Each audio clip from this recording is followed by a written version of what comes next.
I could go on and on. We have seen ISIS level of horror and brutality in Kashmir 30 years before the West was even introduced to the brutalities of radical Islamic terror. I'm glad these hearings are happening today, because when my family and I lost our homes, our livelihood, and our way of life, the world remained silent.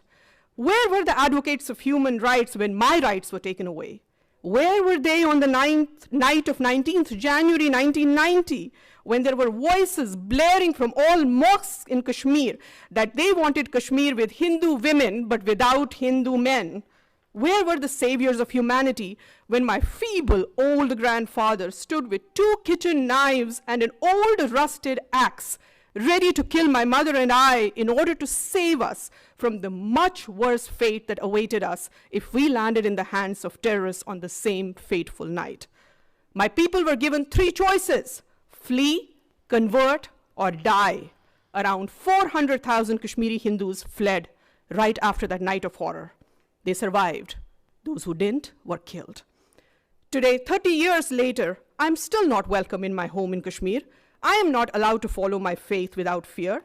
My house in Kashmir is illegally occupied, as those of countless others in my community. Those that are not occupied have mostly been burned down or are ransacked.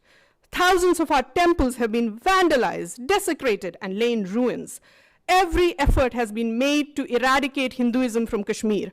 Today, Kashmir is home to only one religion. This is by design and is the ultimate violation of human rights.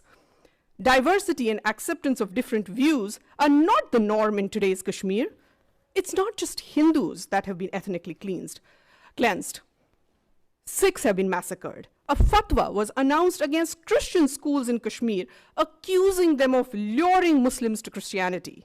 What human rights are we talking about when all minorities have either been driven out or silenced? An Islamist state of Kashmir where other religions are not welcome and tolerance of any other viewpoint is absent is no citadel of human